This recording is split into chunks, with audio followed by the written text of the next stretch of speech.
All right, you ready to jump in?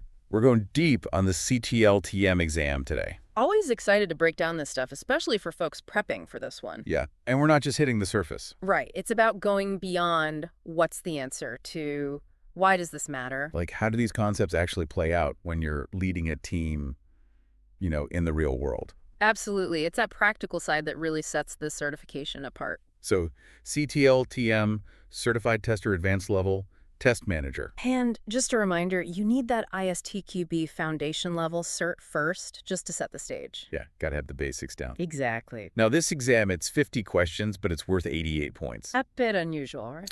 Yeah, throws you a curveball.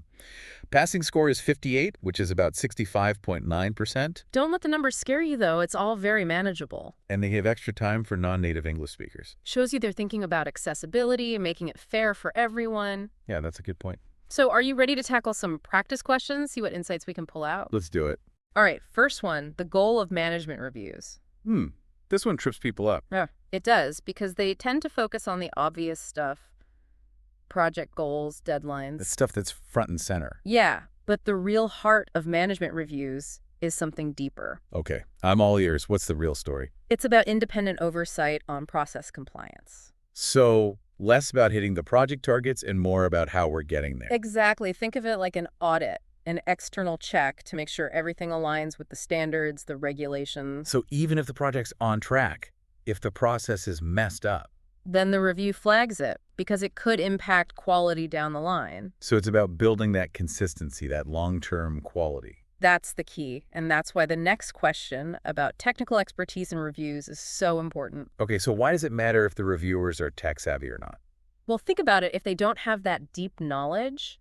They might miss stuff. Exactly, those critical defects that could lead to unreliable software. Right, like you've got a beautiful website, but the code's a mess. And eventually, that mess will catch up with you, performance issues, security vulnerabilities, the whole 9 yards. So reviewers with technical chops are essential. They're your quality gatekeepers, making sure things are solid from the inside out. Okay, makes sense. So we've got the reviewers in place, they know their stuff, but how do we know the review process itself is working? That's where question 3 comes in measuring effectiveness. Right, because you can have the best reviewers, but if the process is flawed... It's all for nothing. Exactly. So how do we gauge that effectiveness? The simplest, most powerful measure, how many defects slip through to production. Oof. Yeah, that's the ultimate test. If bugs are popping up after release, your review process needs a tune-up. You got to go back, analyze those escaped defects, see where the gaps are. It's a feedback loop, constantly refining and improving. And that brings us to efficiency, right? Question 4 tackles those metrics. As time is money, and in testing, it's also about making the most of your resources. And that's not just about speed, is it? No, it's about optimizing, streamlining, making every effort count. Like, are we using the right tools? Do we have the right people in the right roles? Exactly. It's like a well-oiled machine, every part working in sync. So not just how fast can we test, but how smart can we test? Exactly. And speaking of smart testing, let's talk about performance testing. Ah, yes. Question 5 had a surprising twist on that.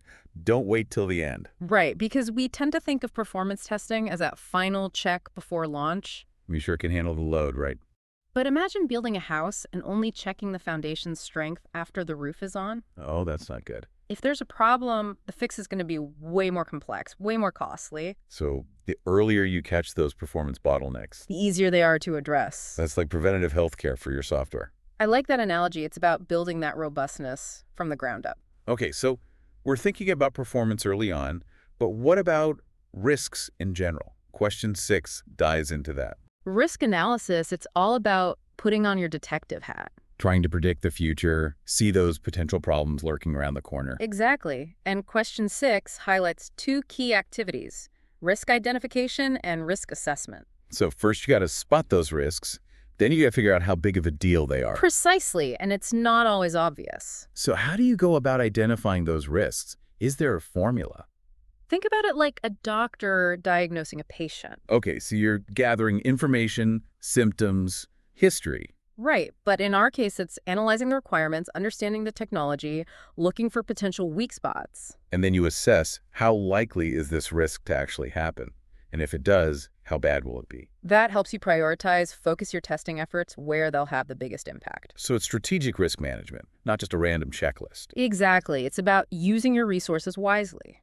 Now, question 7 introduced a concept that's new to me, fault tree analysis, or FTA. This is where we go beyond treating symptoms and try to understand the underlying causes of failures. So not just saying, oops, the software crashed, but figuring out the why, the chain of events that led to that crash. It's like a forensic investigation for your software. I like that. So instead of just patching the hole, you're figuring out why the hole appeared in the first place.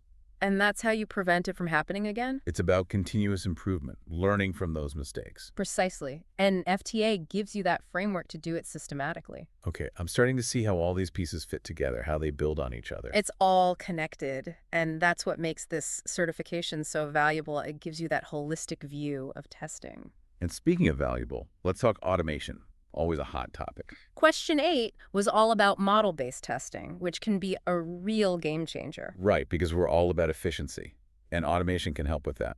But it's not just about automating everything, it's about doing it strategically. So, model-based testing, what's the big idea? Imagine you're testing a complex system with tons of different paths. Like a maze with a million different ways to get lost?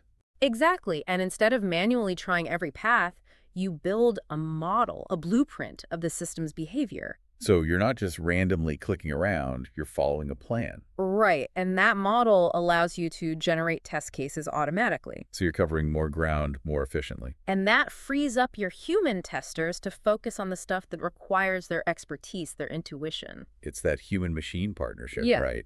Using each to their strengths. Exactly, and that brings us to question 9, which threw a bit of a curveball factors that can increase test estimates. Oh, yes, the unexpected. And one of the biggest culprits is new technology. Makes sense because when you're working with something unfamiliar, there's more uncertainty. More research, more potential for trial and error, all of that needs to be factored in. So it's not just about the complexity of the technology itself, but also the learning curve that comes with it. Exactly, and that's where a skilled test manager really shines. They can anticipate those challenges, build in those buffers. They're like the explorers of the software world, always ready for the unknown. Well said, and that brings us to our last question for this round, question 10.